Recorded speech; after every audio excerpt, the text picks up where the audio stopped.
we want to introduce our new 2013 movie still identification book. This edition we have 45,400 codes to help you identify unknown movie stills, portraits, shorts, and television stills. This is our 5th edition, and like any other of our earlier editions, we've had to make some format changes, and we've tried to simplify it a lot more because we're dealing with so many different types of codes. The purpose of this video is to show you how easy it is to use our new book. We've taken a variety of photographs.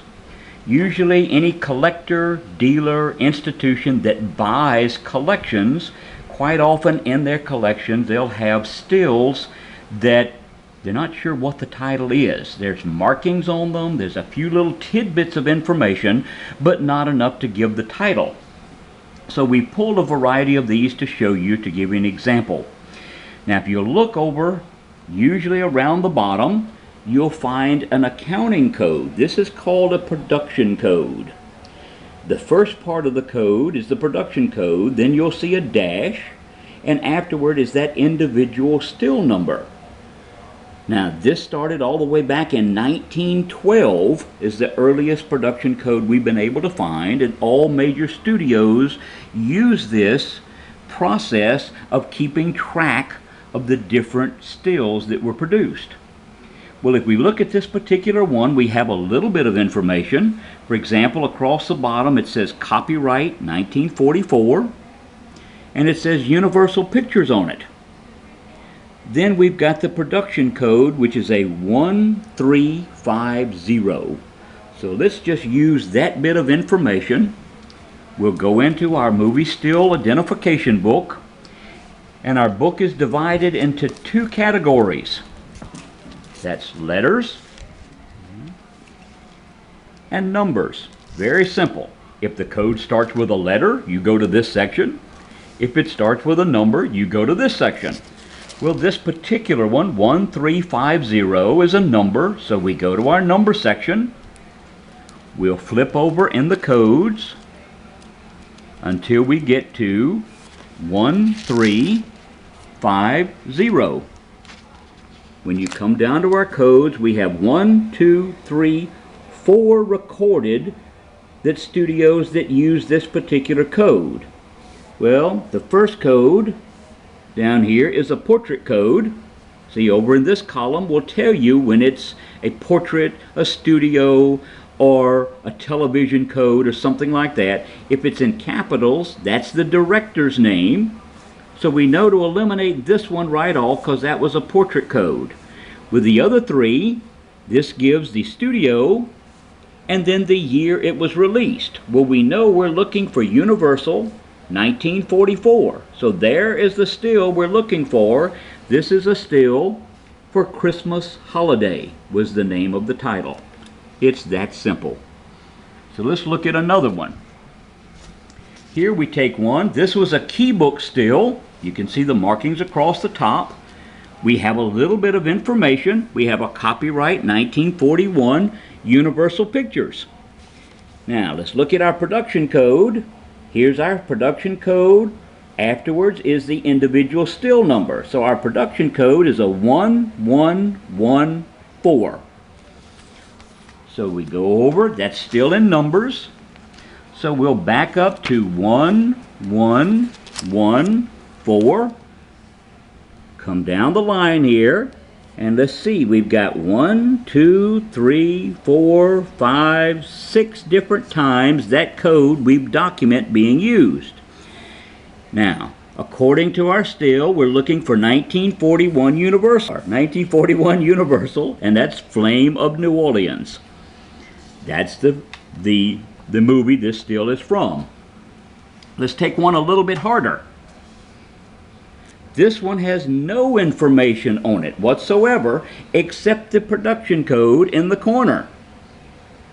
Now, looking at the stills, we can see this is a gambling movie. We'll look at the code. That's a 1833, a dash, and then the individual still number. If you look at the still itself, the still shows a gambling scene, and the still looks like it's about from the 60s or 70s. It's not that old or browned. So let's go 1833. We will flip over to our numbers. Now, a 1833, we've got 1, 2, 3, 4. 4 different. Now, of those 4, as we come across, here's a Universal 1957, a Paramount 1940, an MGM 1965, which is Cincinnati Kid, which was a gambling movie in the 60s. Now, let's try something a little bit different.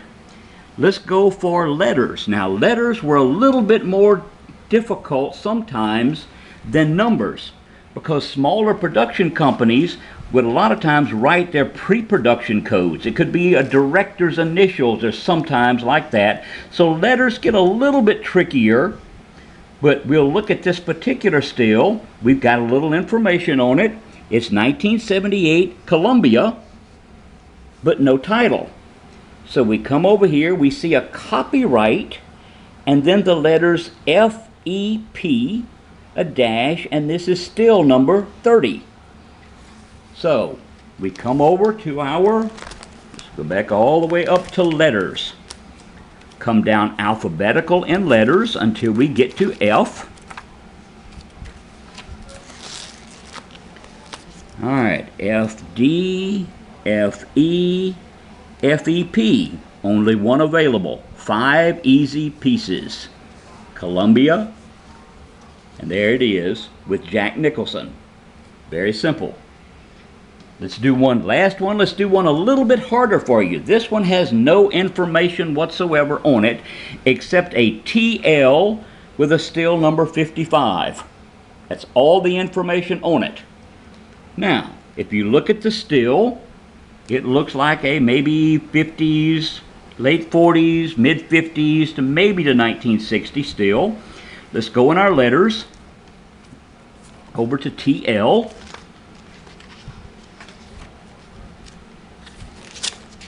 Now, because that's such a common letter,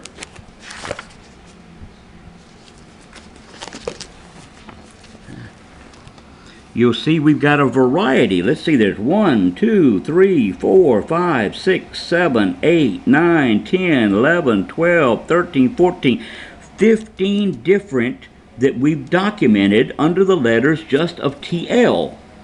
Now, the majority of these we can run across in here. Well, here's a couple of portraits. We know those aren't it. We can look over into the years. Well, here's some in the 80s, the 90s, some of the early ones. Here's a 90. We can eliminate most of those. So, by eliminating and coming down, okay, here's one from 57, which is a possible. Time limit. Come on up. Here's one from 1943. RKO. This land is mine. And from 1955. We know it's not a 1929 or a 70. From 1955, here we go. Texas Lady. Well, looking at the only one there, we've identified down that is bound to be Texas Lady. So, sometimes when you've got one more difficult, you may then have to start running down the individuals to make sure those pictured in it to cross-reference. But it narrows it down to a few that are specifically for that. Now, I want to show you a couple of things on here. You'll see in there, when you look up, here's studio codes.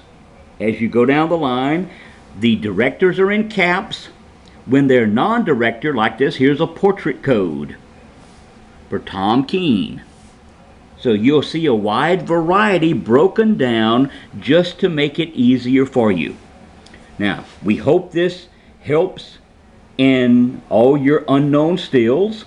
We're putting up a new website just for that at moviestillid.com that we'll be putting in a lot more information and so forth.